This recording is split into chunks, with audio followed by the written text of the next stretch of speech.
السلام علیکم، میں ہوں ارشاد شیخ، آپ دیکھ رہے ہیں انقلاب ٹی وی۔ آج 2024 کا پہلا دن ہے۔ اللہ کرے کہ یہ سال پاکستان اور پاکستانی قوم کے لیے خوشیوں کا سال ثابت ہو۔ 2023 کے جن جمیلوں کے ساتھ پاکستان 2024 میں داخل ہوا ہے، ان جمیلوں کا سلسلہ ابھی تک جاری ہے۔ جو الیکشن کی گہما گہمی 2023 کے اختتام میں نظر آئی تھی، وہ اب بھی بڑھتی جا رہی ہے۔ پی ٹی آئی کی شکایات میں اضافہ ہو رہا ہے اور مختلف قسم کی خبریں ان کے حوالے سے آ رہی ہیں۔ جہاں تک بات ہے اعتراضات کے حوالے سے، جن کی سماعت آج سے شروع ہو گئی ہے، جہاں تک الیکشن ٹریبیونل میں اعتراضات کی سماعت کا تعلق ہے، وہاں پر پاکستان عوامی محاذ کے سربراہ اشتیاق چودھری نے نون لیگ کے سربراہ میاں محمد نواز شریف کے کاغذات پر بھی اعتراضات اٹھا دیے ہیں۔ میاں محمد نواز شریف پاکستان کے 3 دفعہ وزیر اعظم رہ چکے ہیں اور اب چوتھی دفعہ وزیر اعظم بننے کی دوڑ میں شامل ہیں۔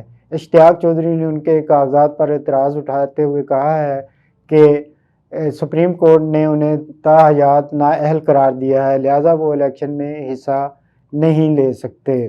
یعنی اب میاں نواز شریف بھی ان لوگوں میں شامل ہو گئے ہیں جن کے کاغذات پر اعتراضات لگایا گیا ہے، جبکہ N 123 میں جب ان کے کاغذات جمع ہوئے تھے تو کسی نے ان پر کوئی اعتراض نہیں اٹھایا، اسی وجہ سے ان کے کاغذات منظور ہو گئے تھے۔ دوسری جانب مانسہرہ N 15 میں بھی میاں نواز شریف کے سامنے پی ٹی آئی کی امیدوار سامنے آ گئی ہیں اور انہوں نے نواز شریف کو بڑا چیلنج دے دیا ہے۔ دوسری اہم پیش رفت تاحیات نااہلی کیس کے حوالے سے ہے کہ سپریم کورٹ نے میر بادشاہ کیسرانی کیس میں 7 رکنی بینچ بنا دیا ہے جو اس کیس کی سماعت کرے گا، اور وہ ساری چیزیں اس کیس سے وابستہ ہیں کہ تاحیات نااہلی کے فیصلے جن کے خلاف آئے ہیں ان کا مستقبل کیا ہوگا۔ تیسری پیش اہم رفت یہ ہوئی ہے کہ انسداد دہشت گردی کی عدالت گوجرانوالہ نے پی ٹی آئی کے 51 سرکردہ رہنما جو 9 مئی کے واقعات میں ملوث ہیں، ان پہ مقدمات درج ہیں اور وہ عدالتوں میں پیش نہیں ہوئے، ان کی جائیدادیں ضبط کرنے کا حکم دے دیا ہے۔ ان میں حماد اظہر بھی شامل ہیں اور دیگر رہنما بھی شامل ہیں، یہاں تک کہ فرح حبیب جنہوں نے پریس کانفرنس بھی کر دی اور عمران خان پر رقیق الزامات بھی لگا دیے، وہ بھی اس سے نہیں بچ سکے، ان کی بھی جائیداد ضبط ہونے کے احکامات ہیں۔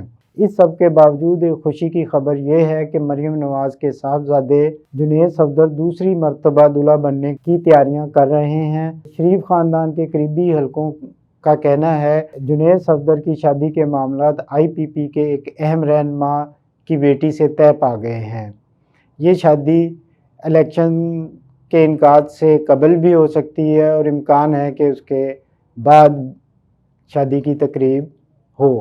ان حلقوں کا یہ بھی کہنا ہے کہ جنید صفدر نے جو گزشتہ سال اپنی اہلیہ کو، جو سیف الرحمن کی بیٹی ہیں، کو طلاق دی تھی، اس کی وجہ یہ تھی کہ جنید صفدر اس شادی سے خوش نہیں تھے اور اس شادی میں ان کی رضامندی شامل نہیں تھی، بلکہ خاندان والوں کی خواہش پر انہوں نے وہ شادی کی تھی، اور اب جن سے ان کی شادی ہو رہی ہے وہ اس شادی سے خوش بھی ہیں اور یہ شادی ان کی رضامندی سے طے پائی ہے۔ اس کے ساتھ ہی اجازت دیجیے۔